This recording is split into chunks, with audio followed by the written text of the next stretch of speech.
The story of Prince Diponegoro. Once upon a time, on November 11, 1785, a baby boy was born named Raden Mas Ontowiryo, or as we know him as Prince Diponegoro. Prince Diponegoro was the oldest son of the third Sultan Hamengkubuwono, who was the king of Mataram Kingdom, and Raden Ayu Mangkarawati as his mistress.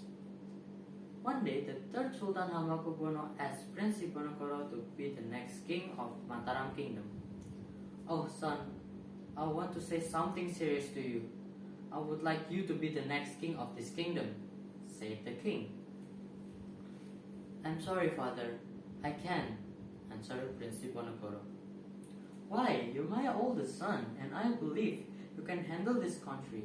I see your good ability to become a leader." "I'm sorry, father, I don't mean to refuse your belief in me, but I have my own reason. The one of it is, although I'm the oldest son, I wasn't born from the queen. So I don't want people in this kingdom to hate each other because of me. Even I'm not the king, I will accompany Raden Mas Jarod to be the next king." Raden Mas Jarod was also the son of the third Sultan Hamengkubuwono, who was the descendant of the queen. "Oh, okay, I will support you what you want," said the third Sultan Hamengkubuwono. Well, guys, Prince Diponegoro refused it. Day by day passed. The third Sultan Hamengkubuwono passed away. So the next king was Raden Mas Jarod. At the time, Raden Mas Jarod was 13 years old. Can you guys imagine what will happen? Yes, it made the Dutch colonial more even stronger. At the time, Raden Mas Jarod, or the fourth Sultan Hamengkubuwono, also passed away. Yes, he passed away at his young age.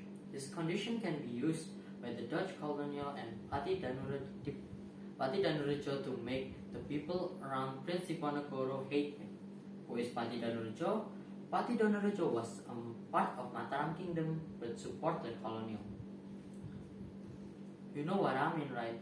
Rumors spread over. Rumor has it that the fourth Sultan Hamengkubuwono was murdered by Prince Diponegoro, but actually it wasn't right at all. Other than this problem, Pati Danurejo made a plan so the next rule of Mataram Kingdom was Prince Menol. And yes, what Pati Danurejo wanted becomes true.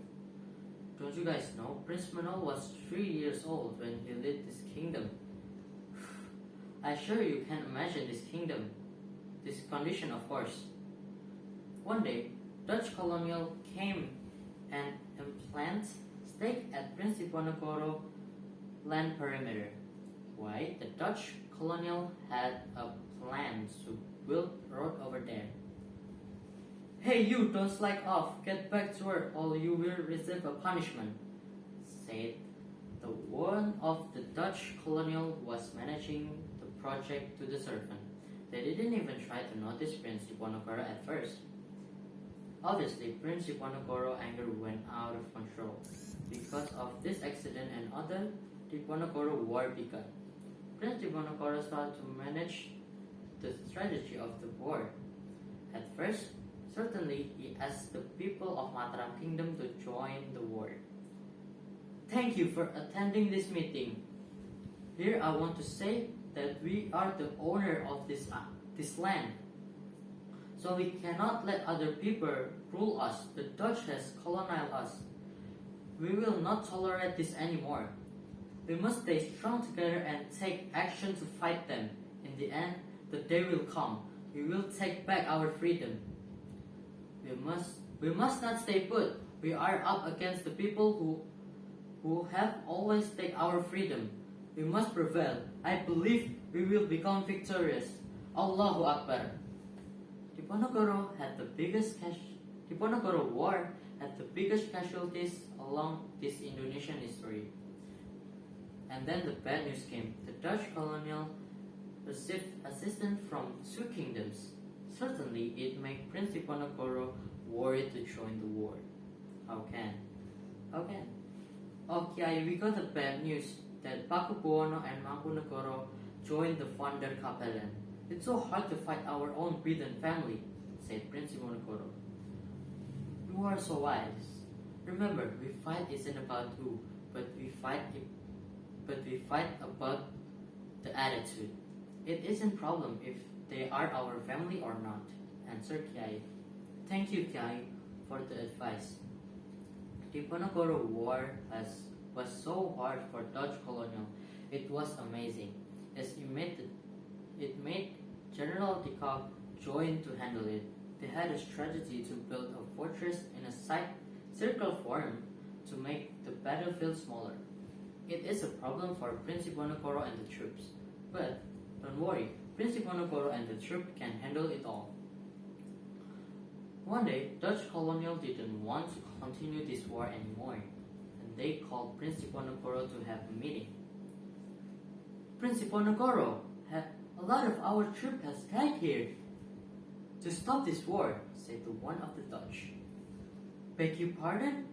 Do you want us to give up to you? Never, said Prince Diponegoro. So you don't want this war to be end? There is one way to stop this war, sir. Let me build an Islam kingdom that is free from Dutch colonial. And all the Dutch whispered. Suddenly, just give up in front of us, Diponegoro. One of the Dutch pointed the gun to Prince Diponegoro. Astaghfirullah, this wasn't fair. You fooled me. Shut up, Diponegoro. Yes, Prince Diponegoro was isolated by the Dutch colonial for many times. At the end, Prince Diponegoro died at Makassar, South Sulawesi on January 8, 1855.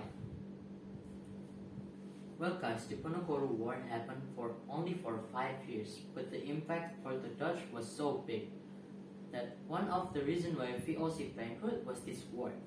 That's why incredible hero Prince Diponegoro is. He did the best.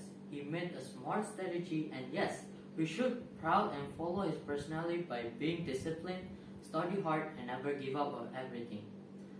Love your nation and participate for any good things for better Indonesia. I love Indonesia and I'm proud being Indonesian youngster.